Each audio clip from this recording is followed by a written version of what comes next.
manusia dalam urusan ibadah itu ada 3 jenisnya. Yang pertama, ibadahnya seorang hamba seperti ibadahnya seorang budak. Ibadahnya seorang budak itu bagaimana? Terpaksa.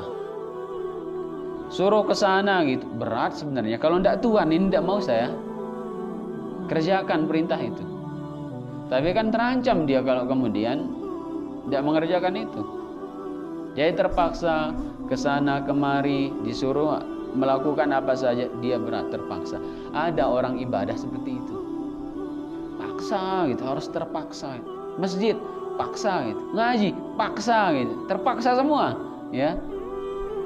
Itu kualitas ikhlas yang paling rendah. Memang harus dipaksa awalnya. Kalau kita tidak memaksakan diri untuk ibadah ini, kapan kita akan terbiasa? Harus yang pertama harus dipaksa.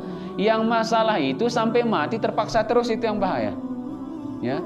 Ini sudah tua masih saja kemudian ya terpaksa maksa gitu. Kualitas ikhlasnya kurang. Kemudian yang kedua itu ibadah seperti ibadahnya tajir, pedagang, kata Imam Nawawi. Apa maksudnya? Ibadah nyari untung. Ayo nuntut ilmu gitu. Apa kira-kira untungnya? Sebutkanlah dia orang yang menuntut ilmu dari keluar rumahnya fi sabilillah hatta yarji. Dia itu di jalan Allah fi sabilillah. Duduknya itu kemudian apa? Para malaikat itu membentangkan sayap-sayapnya, berdoa untuk orang-orang yang kemudian duduk di majelis ilmu. Selesai kemudian majelis ilmu itu, apa kata malaikat? Qumu maghfuran, kalian diampuni. Apalagi kemudian dari maghrib ke isya, itu apa? Intizarus shalah ila shalah, itu nunggu salat ke salat berikutnya. Tahu kata Rasul, itu sama dengan salat. Itu namanya ribat, itu sama dengan salat. Makanya kalau kita salat di sini tadi ya, kemudian kita duduk sambil nunggu isya, itu sama dengan sholat. Ya, itu sama dengan sholat. Sholat sudah nilainya itu. Sudah kemudian sholat nilainya maghrib isya itu. Apalagi kemudian apa? Duduknya kita di majelis ilmu, wa dzakarallahu fi man indah, disebut di sisi malaikat.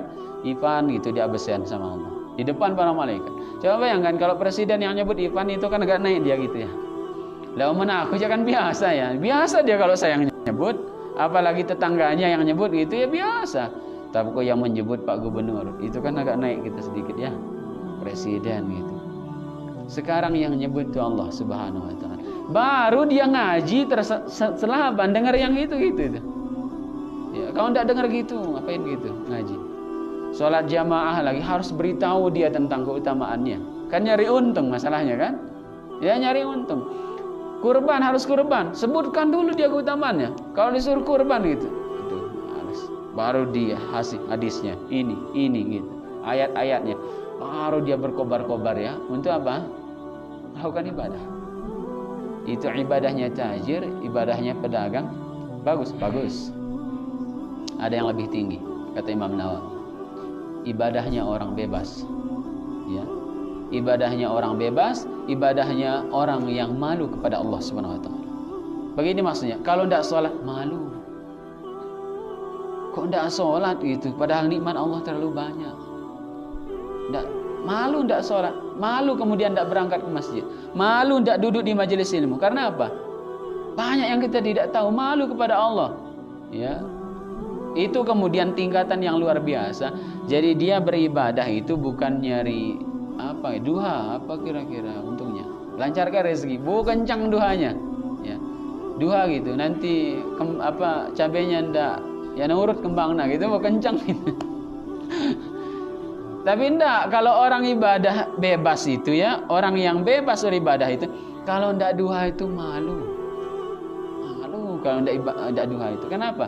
Paginya sehat, terus ndak kemudian 2 rakaat duha dia kerja, malu. Bukan nyari itunya.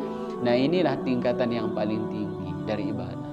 Ya ketika ibadah itu dimunculkan karena rasa malu kepada Allah, muncul karena rasa takut kepada Allah Subhanahu wa taala. Itu ikhlas. Ikhlas semua enggak?